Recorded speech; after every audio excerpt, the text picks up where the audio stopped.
Hi, everyone. Welcome to Talking Tech with Creatives podcast, the podcast where we explore the intersection of creativity, technology, and the future of work. My name is Stella Oni, and this is a space for writers, filmmakers, founders, and curious minds who want to understand how creativity is evolving in a rapidly changing world. We have listeners in over 32 countries, which is amazing and growing. I could not believe it. I looked at my data, and one of my biggest listeners are from Vietnam. Very interesting. Wherever you're listening from, thank you for being part of this growing global community.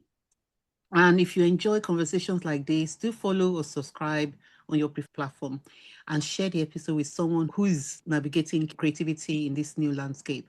It really helps more people to discover the show. So now today we're exploring how filmmaking is evolving through technology and what that actually means for creatives building careers today. Anthony Rubinstein, I'm going to introduce him and he'll correct me because I picked all this up and he'll correct me if I'm wrong. So he's a London-based director and visual effects VFX artist whose work sits at the intersection of film and technology. He has a background in engineering from the University of Cambridge, which informs his approach to visual storytelling, combining technical precision with cinematic craft. And I've got a very strong connection to Cambridge. So Anthony and I will be having some conversations around that. A zero budget pandemic short, there's something going around, won a Young Director Award at Cannes and was later added to the BFI National Archive. Since then, he has gone on to work with global brands, including Meta, Google, Audible, Visa, and Mastercard, and I'm sure quite a host of others, creating visually striking, concept-driven campaigns. He's also part of Art Class, a global creative studio shown for bringing together directors, artists, and technologies to produce high-end commercial and film work. Anthony, welcome to the podcast. Hello. So let's start at the beginning. What first pulled you into filmmaking and how did that evolve into the kind of work you do today? Because you started out in engineering from the University of Cambridge, and I'm quite curious about that drive. Well, yeah, it's a good question, and thank you for the lovely introduction as well. I think, okay, so I started off with cameras as a teenager, messing around, taking photos, making videos, little films. It was always just a hobby. And then I studied engineering at university, and I was still doing the filmmaking stuff on the side. And then after university, I actually managed to get a job at Red Bull, and I was working in the marketing department. So I was going to all sorts of excellent events and traveling all over the place. And basically just filming and editing and doing a lot of stuff for them as a sort of general content ninja, I would say. Yeah. So yeah, it was a sort of a really cool baptism into this world of filmmaking because yeah, there were just so many amazing things going on and there were so many unique opportunities and I was just there with a camera and I was very hungry. That's So a really good opportunity to learn and explore and experiment across the whole creative process. So filming, editing, bit of directing, working with the team, but sometimes by myself. So that was my start professionally. I did that for a couple of years and then actually ever since then I've been freelance. So for the last sort of 6 years or so, I've been doing this just in a freelance capacity. And that's the way that most people work, I think, as a filmmaker, because you are always just, yeah, I have a team and lots of great people that I get to work with, but just a freelance director is where I'm at now. that's amazing. So just going back to what you did. So you studied engineering. But you now decided because you've been playing with camera and all that for a long time, you decided that was what you wanted to do. So do you think that your background in engineering informed anything, or do you think that it was just you deciding that, okay, I'm not just going to go ahead with engineering. This is what I want to do. I'm just curious about that decision. Yeah, I guess it's kind of unusual, but I think in my head, I get really frustrated when we try and separate kind of technical people with creative people. And I think at school, you're pushed into art and science. Sorry, you're pushed Mhm. into art, you might be pushed into science as two sort of opposing things. And in Yeah, my head, there's so much interlinking between those two disciplines. there are. There are. I think a lot of the most creative people are also the most technical, right? Innovators and inventors and all the Renaissance masters who are Da Vinci drawing and sketching, but Yeah, also making absolutely. these amazing inventions and stuff. And I think in my head anyway, I think the difference, well, the similarity just comes down to being able to sort of to imagine something, right?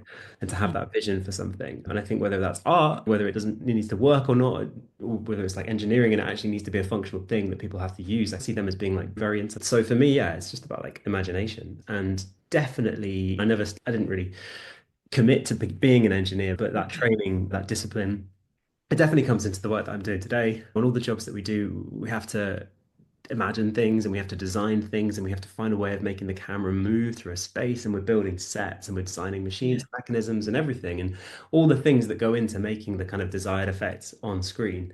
There's a whole world of complexity behind the scenes that, you know, that requires a sort of really deep technical understanding. So for me, yeah, they're Mm. massively interlinked, I think. Yeah, absolutely. I love that because I think it gives you a lot of confidence having those two skills and being able to interlink them.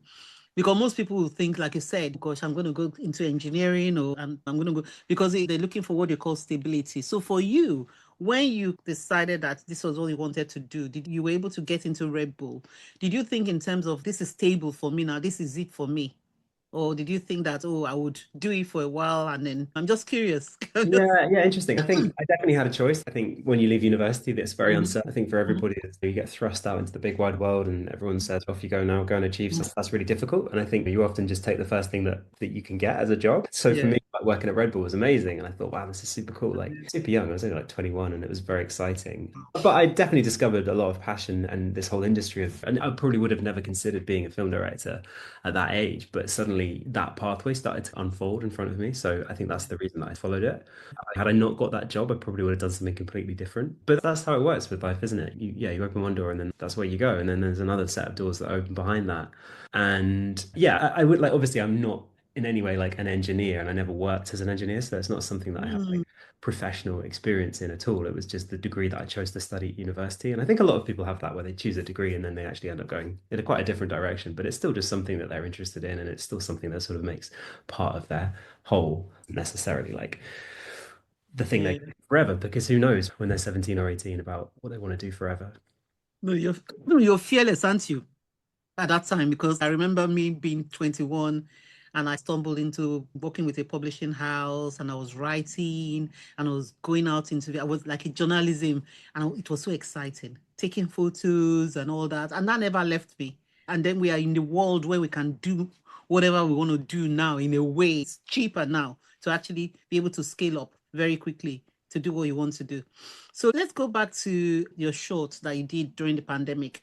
Can you tell us a little bit about that? Because it says a zero budget short during the pandemic that went to win awards. So I just want to know where the idea came from, how you executed it, what you did. Yeah, this was really fun. I think you got to remember the beginning of the pandemic was a really weird time for everybody, and we were all just kind of stuck at home, not knowing what was going on.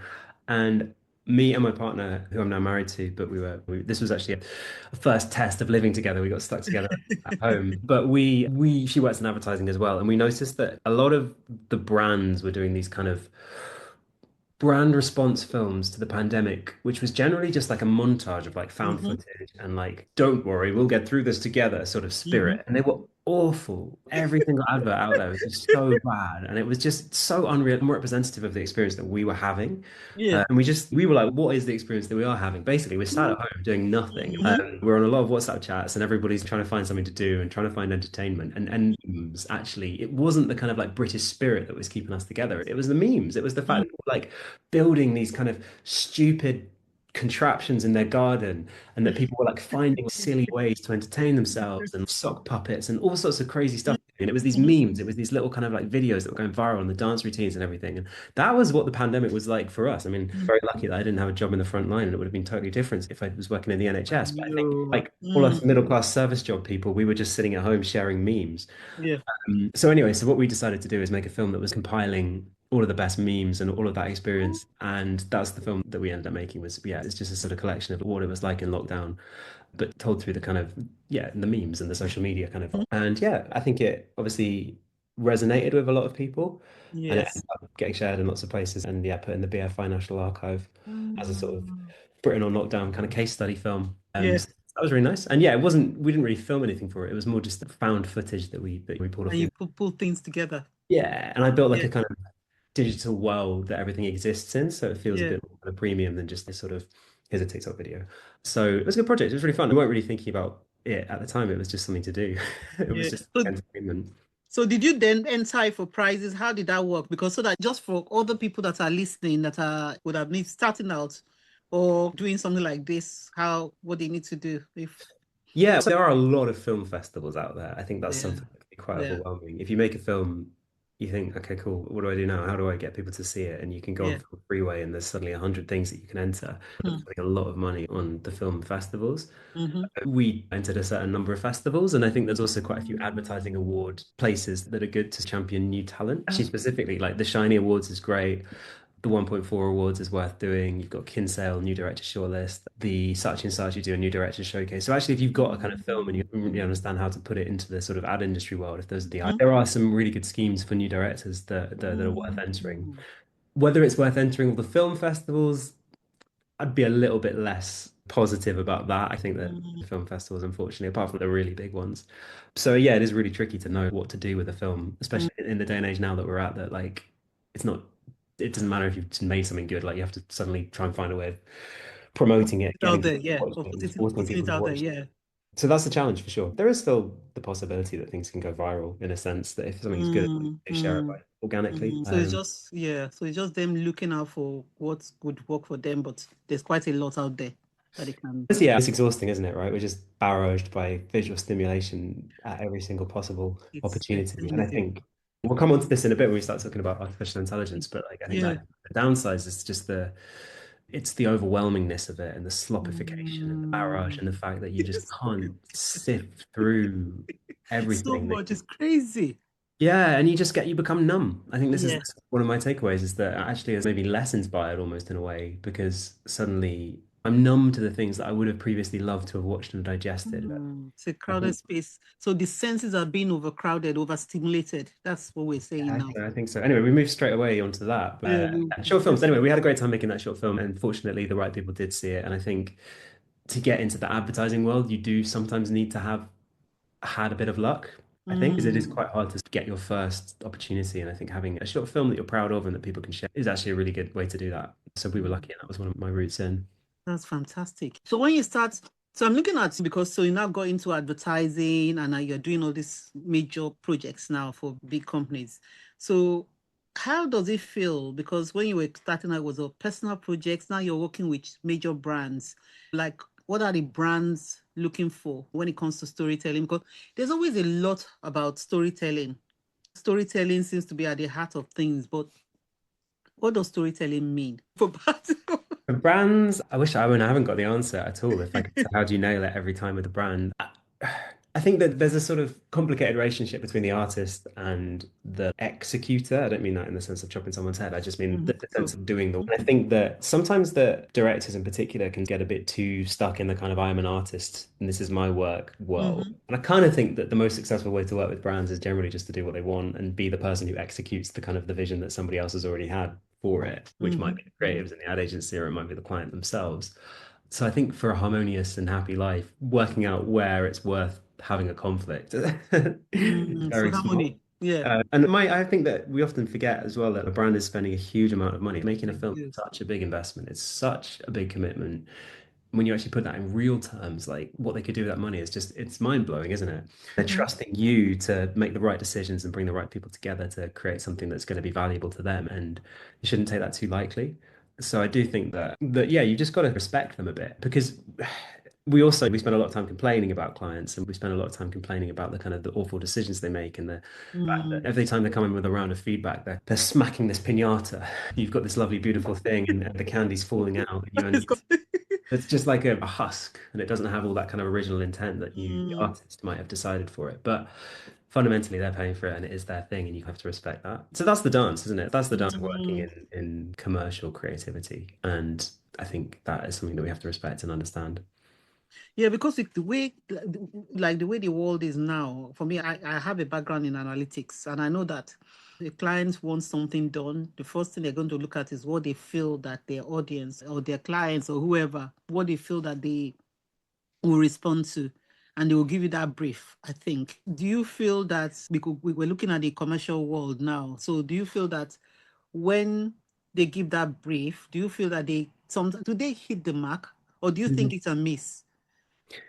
Yeah, And there's a lot yeah, of bad briefs out there, and there's a lot of bad ideas, and there's a lot of stuff that, like you were saying with data, that they're just looking exclusively at the data, and they're that's it. Yeah. tracking the system one or whatever, whether somebody feels this at this specific second. And I Yeah. think that really probably does take away a lot of the craft when you start going to that sort of trying to use maths to explain human emotion. And that's me as a technical person, because I definitely believe in some of that. But some brands are just more willing to take a risk, aren't they? Like some Mm, brands just don't want to do anything that, or some clients, maybe the people you're dealing with, their job is not necessarily to make the best film that's ever been made, to just not get fired and to do something that kind of is acceptable and won't get them in trouble and won't ruffle too many feathers. mm, That can cause a lot of conflict. And sometimes, in order to justify the things that are done and the ideas and the briefs and stuff, you do have all that kind of testing and that analytics. When a mhm. script goes through the kind of testing process, that does unfortunately limit you because you can't really deviate too much from that.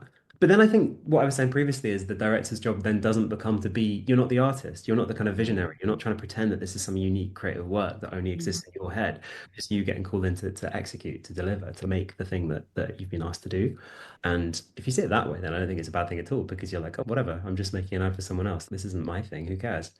But do you feel that, because this is me going to the rabbit hole now about this? So let's look at the streaming channels and we look at Hollywood, because now it looks as if the Hollywood studios now there's less and less. And then you have the streaming channels that seem to be hitting the marks one way or the other. So I don't feel that it's any different from what they're doing. That even though I think it's all hit and miss anyway. So somehow or the other, you might watch something. I think with the streaming channels, you have choices. With Hollywood, if they bring out a film, if there's a hit, there's a hit. If there's no hit, that's it. It tanks. So what do you think about when you compare those? So filmmaking itself, when you compare a movie, a feature film, episode, whatever that they're trying to do you think is it the same kind of process behind it, thinking behind it, trying to get this audience, grab their attention? Or is it the same kind of thing? Or do you think they're different?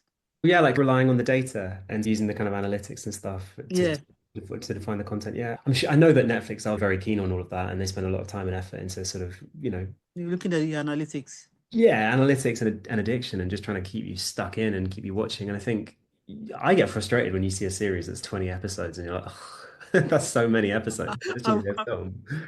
I'm watching. Um, but the fact is that the movie business is changing a huge amount, isn't it? People don't want to go to Please. the cinema to the same extent. And I still think that Netflix and Hollywood is still very much like that aspirational higher tier of the top level of visual media. So Mhm. they're still, whatever happens, they're still commissioning amazing stories and brilliant writers, and they're still propping up the industry, aren't they, Netflix? They're still, They are, and, absolutely. and yeah, that's where the best stuff is being made. And I guess they are, there is a sort of tech broification probably, isn't there, where they're trying to optimize everything. Yeah. But for what I do in commercials, I feel like I'm pretty far away from that side of the Mm. industry. And one day it would be amazing to reach that, but it's not something that I spend most of my days worrying about. As long as Mm. there is always a need for a kind of a film director to do those bigger projects, I think that's the let's just hope that stays the same and that there is a job there Mm. for someone. So let's talk about VFX, because there's lots of talks. I've spoken to one or two people who have done visual effects, and I spoke to someone that did animation and worked with Disney, and he explained all the process, and it was very involved and very, I don't even know what to put it. So I like Marvel. I like Star Wars. I like the Marvel universe. So I go to watch if Marvel comes out, then I go to watch, and I know there's a lot of visual effects there. So can you just take us through what you do with visual effects? Yeah. Okay. Okay. So I think that there used to be only two ways of making. If you make a film or you make a photo or you do anything to do with visuals, your Mhm. final output will probably be pixels. You will Yeah. just make colored dots on a screen, and then that turns into a video. Yeah. There's one way of making pixels, which is you capture it with a camera. That's the traditional old-fashioned way. And then, of course, CGI VFX is you're using a computer to make. And visual effects traditionally used to be very complicated, very Mhm. slow. It was all based to make something that looks photo real. It was all based on actual physics. They would simulate the way the light bounces around the room, and it would Mhm. be very long and tedious, and you'd get the material properties and the reflections and everything, and that would be what would make your visual effects world. And Marvel, like you were just talking about, that's the processes they use to create those incredibly complicated, big, and detailed worlds. In the last year, we have stumbled into this world where there's now a third way of creating pixels on a screen, Ooh.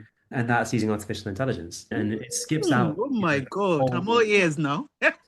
Yeah, all we can really talk about if really, because this is the biggest paradigm shift that there probably has ever been in the visual media world. Point because this third way of making pixels is you just type in what do I want, what should this pixel be, and the artificial intelligence says, no, that pixel should be blue or that pixel should be brown, and it skips out all of that very tedious physics process that was working out what that color should be very scientifically. It just says, no, no, this is the final result. There you go.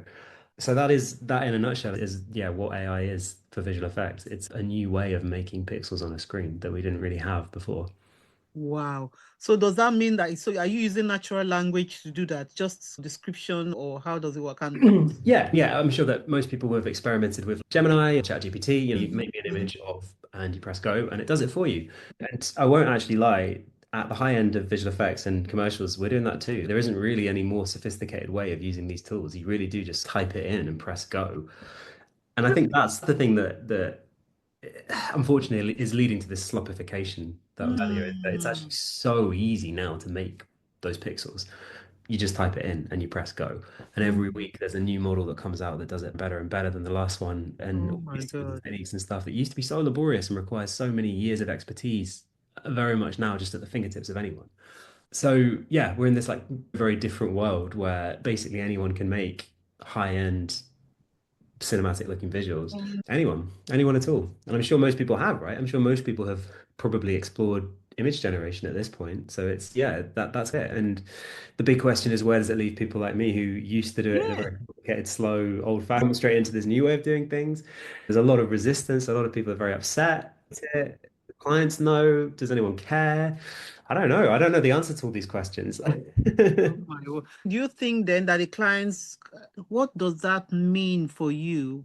Because my own understanding anyway is that the people that have their subject matter experts, you know your domain very well, and you combine that with with AI, it gives puts you at the top in a way Super because supercharged, yeah, like a jetpack, yeah, isn't it? Yeah. imagine what you already know, and the rest is slop, as to say. So, Yeah. but what we're saying is that do you think that people care or not? Because I do, I care about what I'm consuming. I think You we know. like to think we care, don't we? But in reality, if you can't tell the difference between something that's AI generated and something that's human generated or human made, Oh wow. then what's to say? And we've basically Can't reached that tell the now. difference. Wow. Well, I think that's true. I think when you go on social media now, so I'm doing a lot of DIY in my house and I get a lot of renovation videos. And there's a lot of AI generated renovation videos and they look real.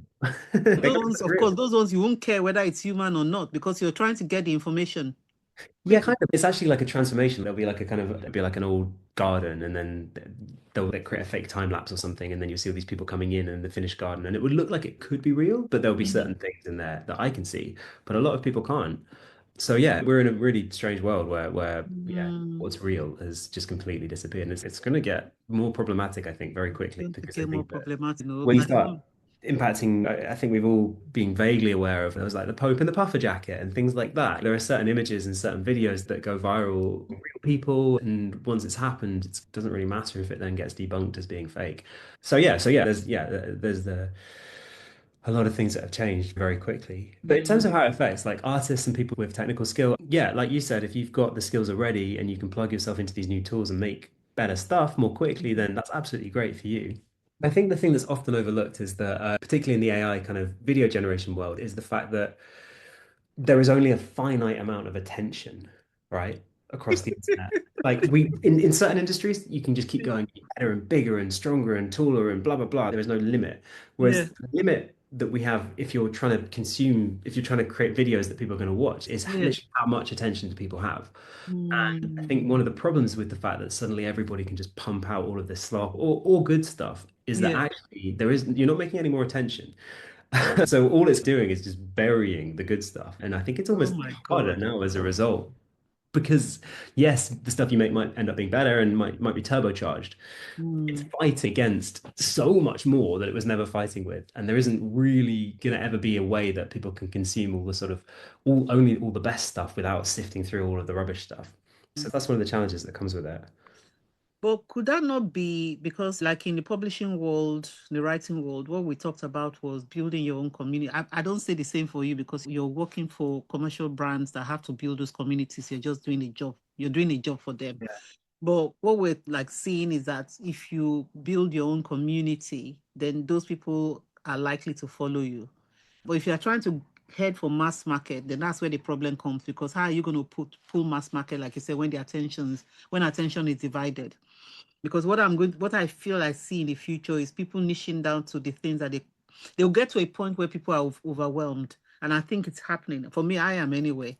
Yeah, So me too, I me too. just bought a whole load of books and I'm reading my books. I read across audio and ebook and digital and physical books, but I find myself wanting to hold books more and more Like the now. safety of a physical thing, and yeah, I find not myself gonna more and like try and more. throw an ad at you or something like that in the middle of it. That's it. And I found myself going for the things I actually just like. So as much as Netflix might throw so many things my way, I'll still go for what I like. And I think that will happen to people more and more. People are going to niche down to what they actually enjoy. But I don't know about mass market. I'm just saying that niching down, it looks as if niching down might be the trend in the future, where people are just, it's almost like tribes, where people are just going to become tribes. So, well, I don't know, maybe, but that's what I feel.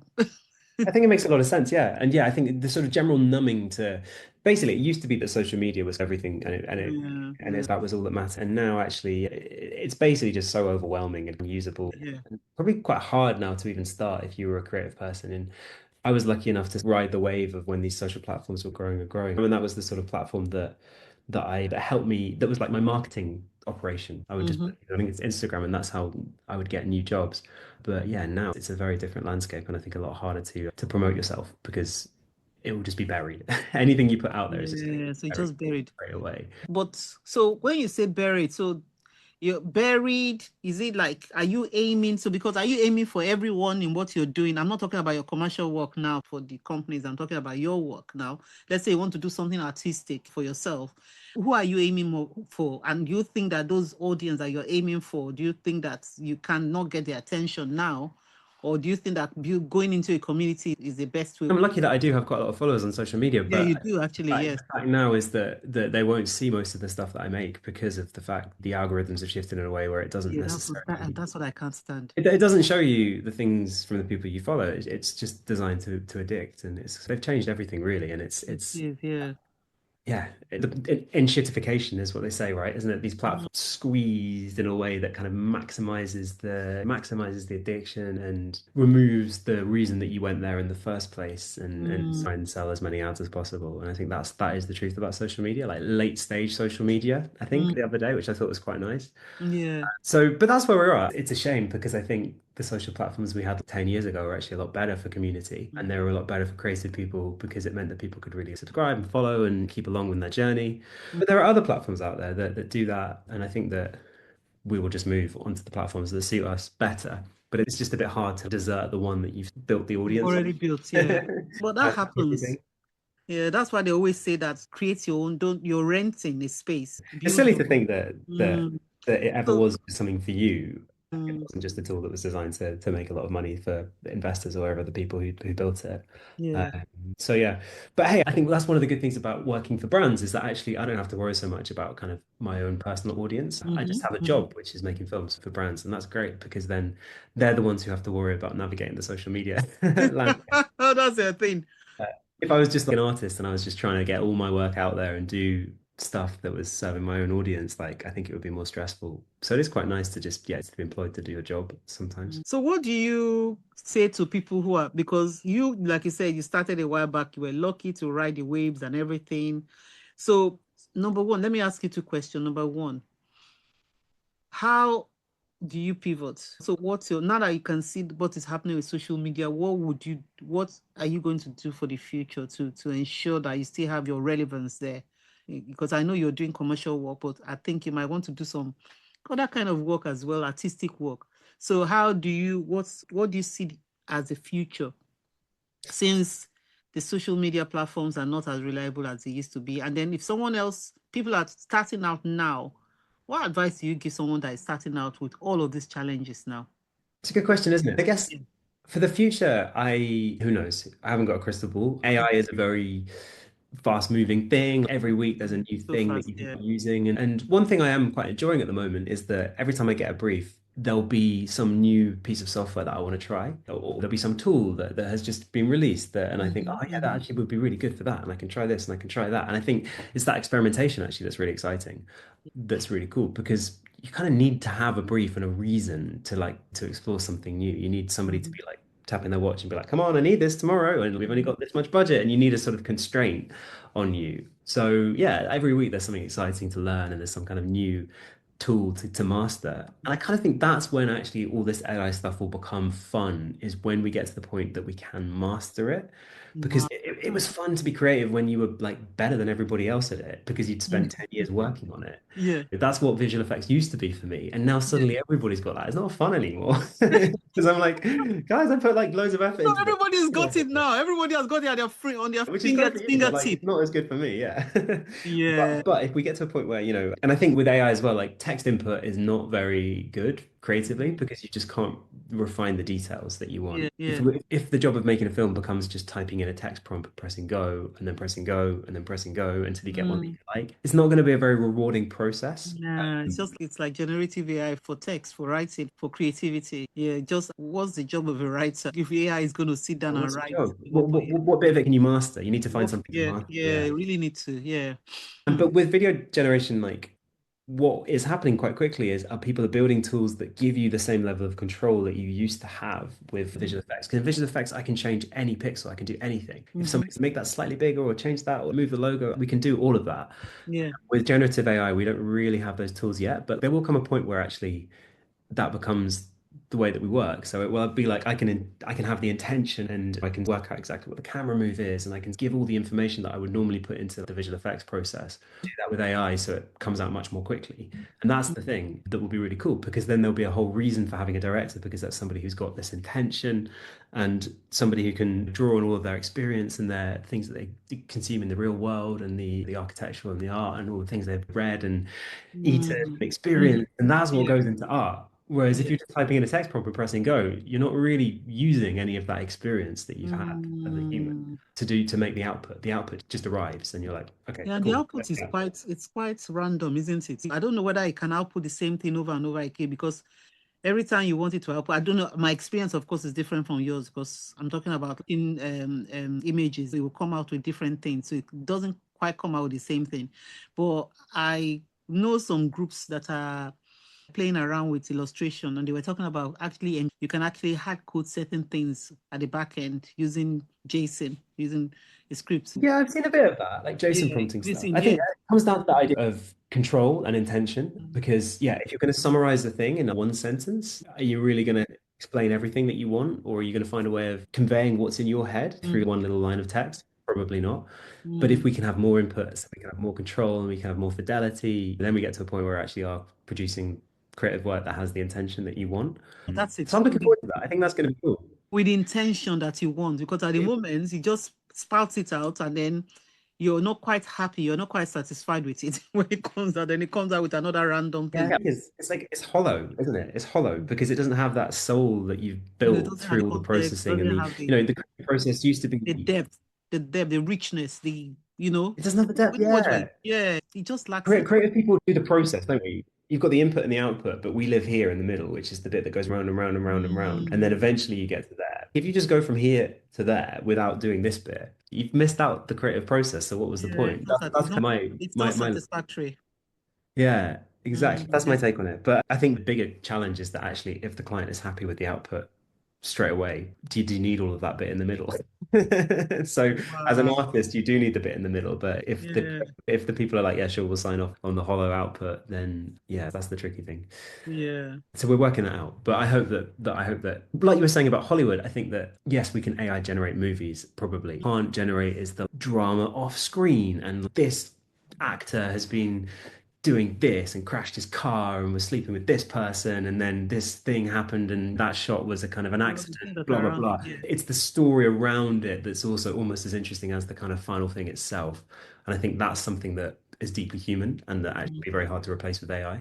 Yeah, because I'm in the technology world anyway, all I'm hearing now, for example, is the cyborg, this combination of human and AI. So you're not going to completely have We have all sorts. There was this guy called Ethan Mollick that wrote this. Oh, I've forgotten now. I've forgotten the I think it's co. Oh, I remember it now, the title. But he wrote about co-intelligence. So I can't remember the whole of the title. And he had different ideas of how humans can he's been studying AI for many years, how we can like coexist with AI. But one of the things that seems to be coming out is a cyborg where you're, like I told you, where you have your domain expertise, working very closely with AI to bring out something new, something different. So it's not just spouting out this slop that you're talking about, but it's Yeah, very yeah. interwoven way of working. But my second question is, anyone just starting out now, what's your advice for them? Yeah, And that's a the tools as well. I'm not near the end of the interview, but I don't want to miss this. yeah, that's a good question. It's good luck. It's a very hard time, I think, Oh to be wow, you good know, a luck. creative person. Wow. It's harder than any other time, really, because there isn't a pathway. Like previously there was a path and you would follow that path. And now Mhm, what is at the top of that hill is very unknown and very unclear. And I think that I might have previously have said you should find the thing that you like the most and you should mhm, stick to that lane and you should try and excel in that lane. But I actually think that's probably not the best advice at the moment. I think that because every day there's a new tool to master and every day there's mhm, something that comes out that changes the way that we work and that changes this and changes that, probably the best thing to do is just to be really curious across the board and just mhm, be really just to explore and experiment and play. And that's where the best work seems to come from is just play. It's when you do mhm, something just for the fun of it and you're messing around and you're trying out something and you're just exploring. And because we're all figuring out what we can do with these new tools, like mhm, what things work and what things don't work.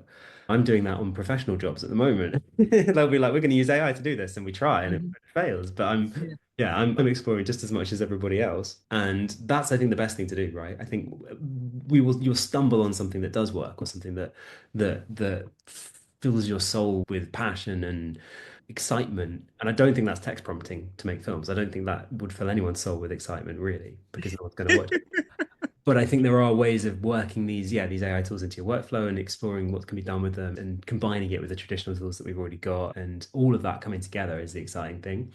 But I don't know what that is. And I don't think anyone really knows what that is yet. So I think it's all about just generally getting stuck in as many ways as possible. And what are the tools? Oh yeah, go on. What are the tools? The starting Well, point kind of tools, because in the past I used to hear about, what are those tools called now? I used to hear about Adobe, I don't know, Adobe, all sorts of tools. I've forgotten yeah, we all most use of the Adobe. tools in Adobe is still filmmaking. very much Adobe is Mm, very much the kind of the Premiere backbone. Pro. Yeah, but Premiere is the backbone of all video editing still. A lot of people use DaVinci Resolve, which is a free Mm, alternative, so I'd recommend that. I think editing itself is definitely a very useful skill, and that's hopefully something that still needs a bit of a human eye. Assembling clips on a timeline. I think that, yeah, again, like any kind of 3D software, like your Blenders and your Cinema 4D and your Maya and your Houdini, like that's it was always quite intimidating to know which one you're going to choose and which one you're going to learn, mm, and which one's going to be the one that you start using. I think Blend is probably always going to be useful because of the way that it's open sourced and the way that people I heard are about that, constantly yeah. building stuff for Blender and it's really useful. But in terms of AI workflows, like Comfy UI seems to be the place that people are starting to build a lot of really interesting tools. And I think that what we need is a piece of software that can be the go-to place for people to start building AI workflows. So I Mm. think like Comfy UI seems to be the place that can happen. So actually, if you're going to learn anything, maybe yeah, get stuck into Comfy UI and see what you can create. Because a lot of what I hear at the moment from filmmakers or people that are just starting out in a business, not yourselves, but it's like the cost of credits, we Yeah, pay yeah. platforms that you run out of If credit you're very quick. generating, Yeah, yeah. yeah, from generating. So that's an issue for them. Yeah, we haven't even talked about the impact of all these AI tools is that every time you click go or every time you press generate, there's that it's not magic. It is churning around some data in a data center, isn't it, to make that thing Mhm. for you. So I guess that I don't know what the answer is really, but let's not assume that these things are like infinite and that you have to be filmmaking has always been about what can you do with finite resources, right? If you're Mhm. out on set or if you're shooting on film is a finite resource. You have a certain amount of film frames, reel that Yeah. you can use. And I think traditional filmmakers who used to shoot on 35 mil were probably much more sensitive about when they called cut and when they called action and Mhm. stuff because every single frame was The good precious. old days, huh? Yeah, so maybe we're going back there. Maybe you're going back to a point where actually like you've got to make this with 100 credits and that's all you're going to be able to do. So you got to know exactly what you're doing with them and you're using them in the right way. But that comes back to what I was saying about like mastery, because unfortunately, if you're just typing stuff in and you're burning credits, I don't think you can master that process. I just think that process Mm, is too random. So I think we need to find processes that you can master. And then when you burn the credits, you know that you're doing it for the right reason, not mm, just because you're mm. hoping that one of them will look good and you'll like it. And I think that's the sort of the thing that hasn't been So, solved yet. It's like, how do we so get to... yeah. So does that? So is it like we're looking for the equivalent of the 10,000 hours that you spend trying to Well, learn? it is 10,000 hours, but it's also that there doesn't exist a tool that you can put 10,000 hours Oh into. my God. Because all we have at the moment is Google Gemini, or we've got Seedance, which just dropped. And these are all like very early stage models that have just been like put out there on the internet for people to try. But there isn't like a place that you can invest your time and your brain power and your resources into like learning and upskilling how best to use these AI tools, really, because there Mm, isn't like a... I guess you could experiment with exactly what prompts give the right answers, but in my head, that will never be the way that we do it. In my head, that we need to build tools that incorporate AI into it, but that still give you the creative control that you would traditionally have in a CGI or a VFX mm. workflow.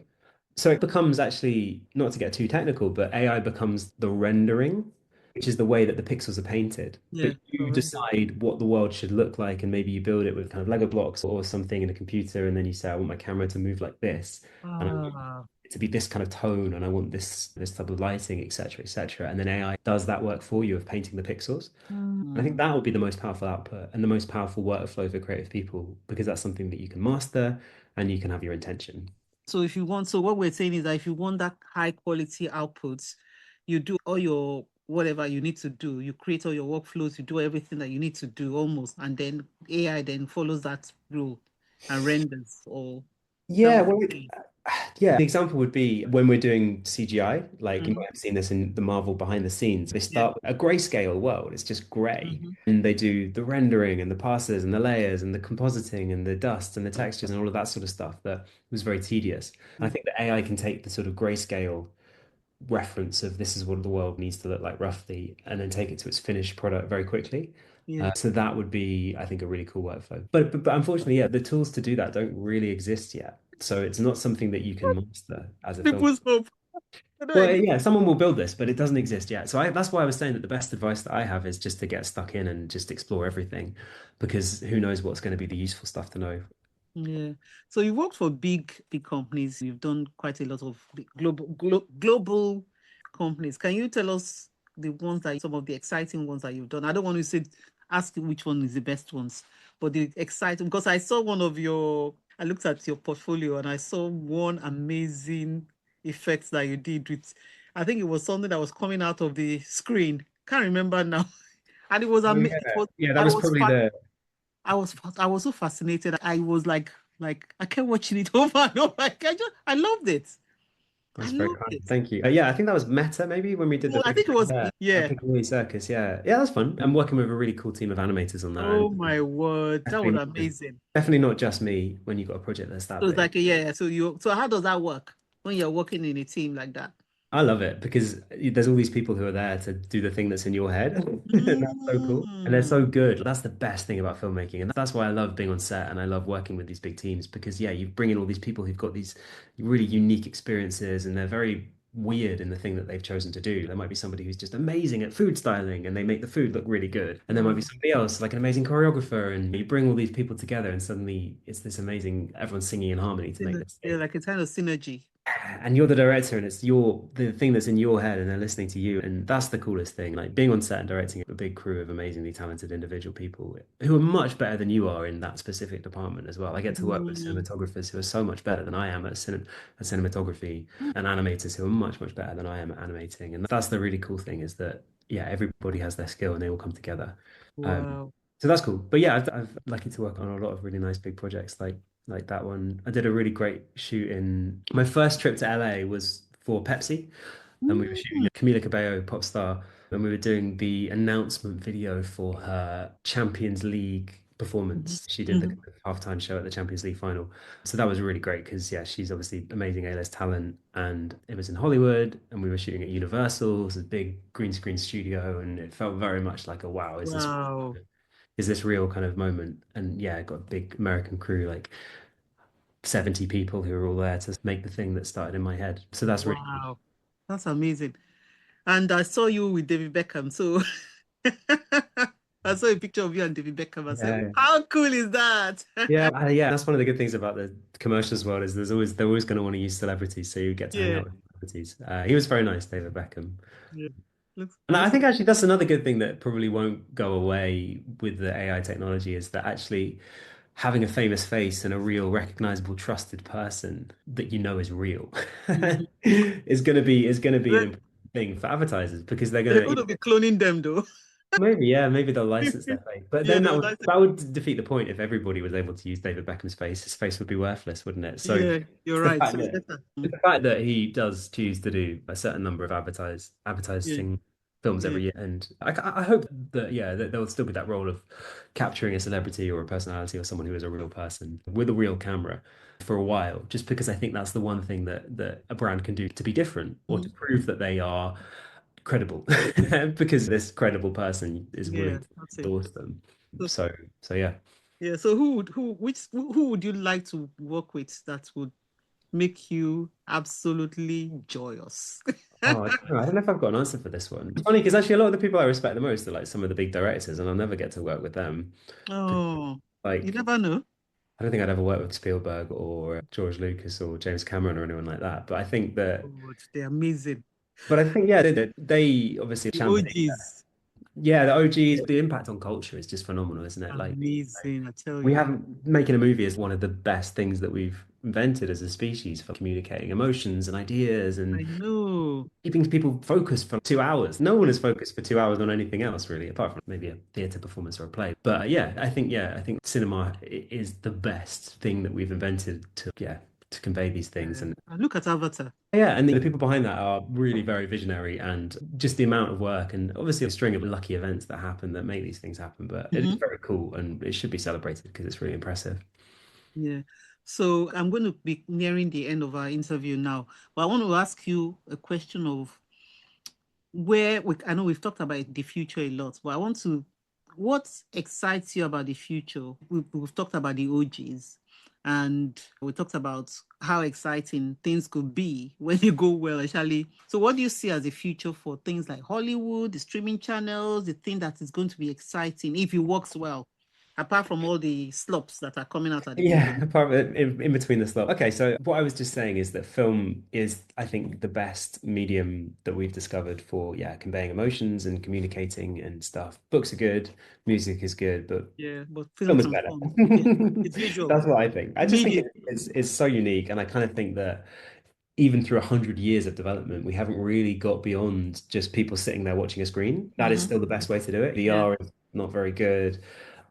That is still the best thing to do the best way. So I kind of think that as long as that's the case, which Hmm. it seems likely that will be the case, there will always be a role for people who want to do storytelling and that can do it at the highest level. So that's really cool. I think that is exciting that even though the tools and the technology and the way that we do it is changing, there's still going to be that job of the film director. I think we Mm. can be confident that that's true. And I think maybe if you worked in other industries, you wouldn't be so confident that your job is necessary. But it's not going to go away. It will evolve, but it won't go away. Yeah, that's what I think. Yeah, so that's Mm. exciting, is that actually my skills are probably still going to be useful in a world of AI and where things are very different. So excited for that. And I'm also excited about, although I'm very scared of a lot of the new tools that get developed every week, particularly like Mm. last week, there was this one called Dance that came along and it's a Chinese model for video Mm. generation and it is just light years ahead of everything else. And suddenly you're like, Wow. whoa, oh my God, like the What did you robot call it? Dance.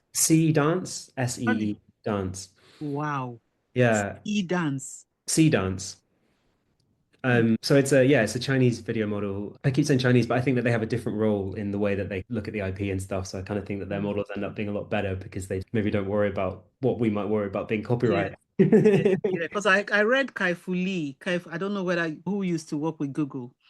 And it was one of the first people to start talking about AI because especially in China. So because he worked in Silicon Valley and then moved back to China, and it was the very starting point of how China was developing in technology, because they sent a lot of young young students to go and learn in American universities and bring it back to China. So his book on AI was amazing. It's a good one because it tells you about how like you said, they're not thinking about copyright. They're not thinking about. They said people will just come and they will create this thing and like Yeah, did. and it's for Yeah. everybody, right? Isn't it? Like a technology is not to be protected and hidden and profited off. It's like profited off, but there's a more collectivist attitude, I think, isn't there? That anything is fair game, which Mm-hmm. actually we could benefit from probably because I think our assumption is that whenever you make something in the West, it's your right to profit from it as much as possible, lock everybody Capitalism. out and not let anybody else develop it or build it. And yeah, whereas like open source technology is a lot cooler, isn't it? I don't Mm. think it is open source, but I think that attitude of just we're all working together as a species. It's cool. So in But terms of global platform, because I know that America, like America seems to be, it looks like they're ahead in terms of, and then China, if you have China and then you have America, then you have that I was hearing about a shift that is showing that it's pulling back into America again, especially when it comes to venture capitalism, investments in technology and whatnot is pulling back into America. But I know that China, the way they do things, the way they put things together very rapidly, they really they come out with surprises. So how do you see the global platform in terms of who is leading and who is not? I can't even think about Britain in terms of this. I always think of America. So yeah, so in video generation, which is what I'm talking about here, yeah. you've got Gemini, like that's Google. So Google Mhm. has built a really good model with Gemini. You have Kling, which is a Chinese model, How and do you that's spell that? Kling.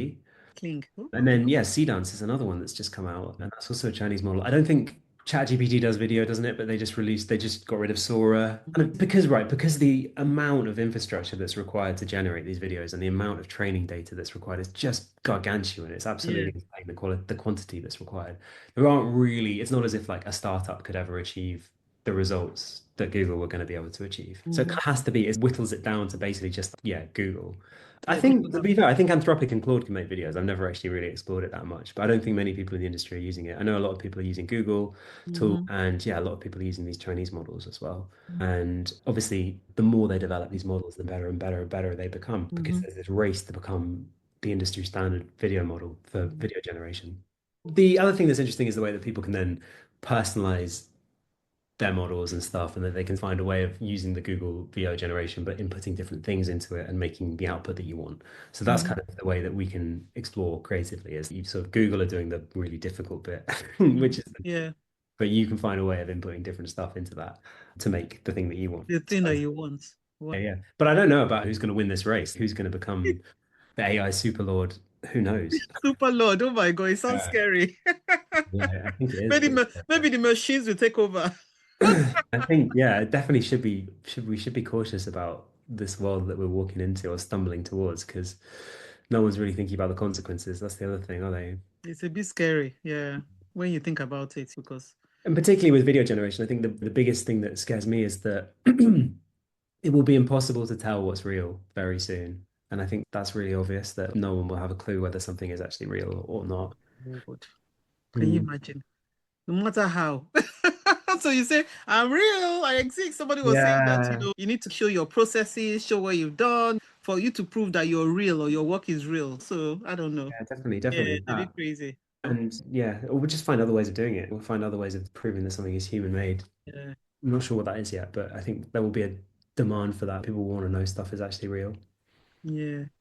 Wow. So yeah, we have come to the end of our interview. So I'm just going to ask you, what do you do for fun when you're not doing your, and please don't say that VFX is Now, I'm really into my DIY at the moment. Yeah, so oh wow. got a So house DIY.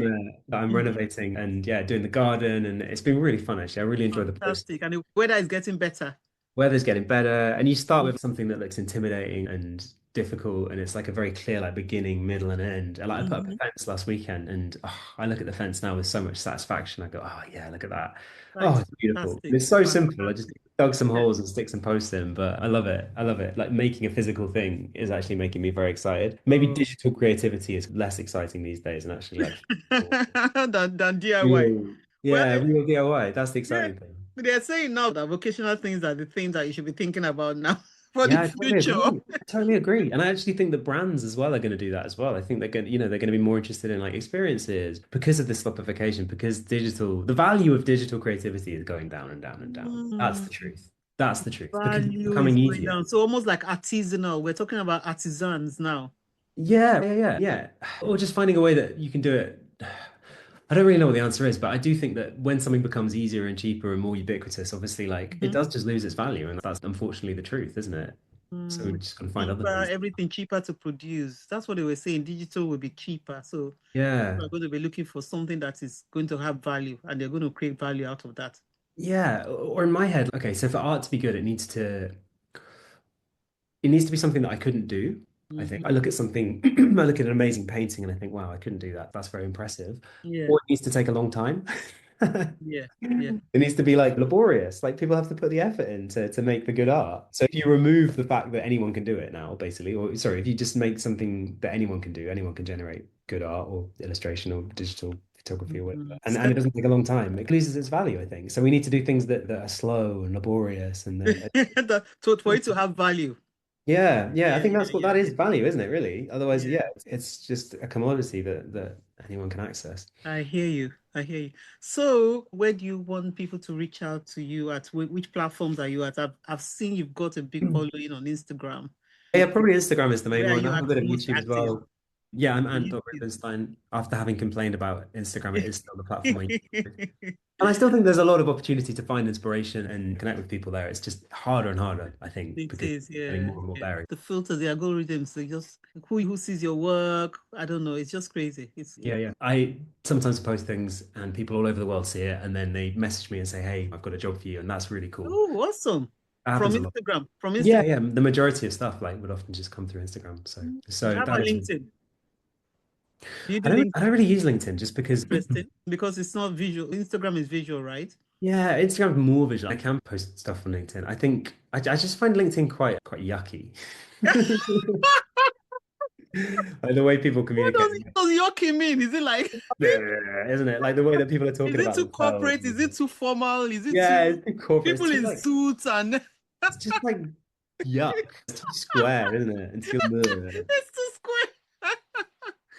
So we're not gonna find you on LinkedIn anytime soon. Maybe I No, should be no. more LinkedIn, but I don't think anyone's going to hire me from LinkedIn. I think that they're looking, Mm, and I don't think mm, they're going to find it on LinkedIn. I think that's not. I mm, mean, I'm sure lots of industries is very useful, but for filmmaking, I think post on Instagram, people are going to look there, not on mm. LinkedIn. How about TikTok? Yeah, I've done a bit of TikTok. To be fair, I just share the same stuff on Instagram as TikTok, and Yeah, I don't have to think about it too much. yeah. You just put the same thing on all the different platforms, and then whatever. Maybe I on one. just dance on TikTok. When any if any dance is trending, then I try and dance it. That's not for me either. The dancing, definitely not. No, I'm not doom scrolling. That's Yeah. But behind the scenes goes well. People love the behind the scenes, so that's always the good stuff to put on there. yeah. Anyway, Anthony, thank you so much for coming to the podcast. I really appreciate you sharing, your experience, your work, everything. It was amazing. So, Well, thank you for and having me, Stella. It's been great. I've really enjoyed chatting to you, and yeah, best of luck with everything else that you do. thank you very much. And this is the end of our podcast. So that was Anthony Rubinstein. That was an amazing interview where we talked about VFX and all the commercial side of it, the business side of videography. And so I've really enjoyed that. And I hope that those of you that are in the market or in the business or starting out, I hope you have something that you'd have taken away from the interview. If you're listening to this or you've listened to any other of my podcast, what I encourage the most is please subscribe or follow so that wherever you're watching it from, we're on multiple platforms. And if you're watching it, then you'll be watching me on YouTube. Subscribe so that you can catch up on more of what Talking Tech with Creatives will be offering. Thank you for spending the time with me. Thank you.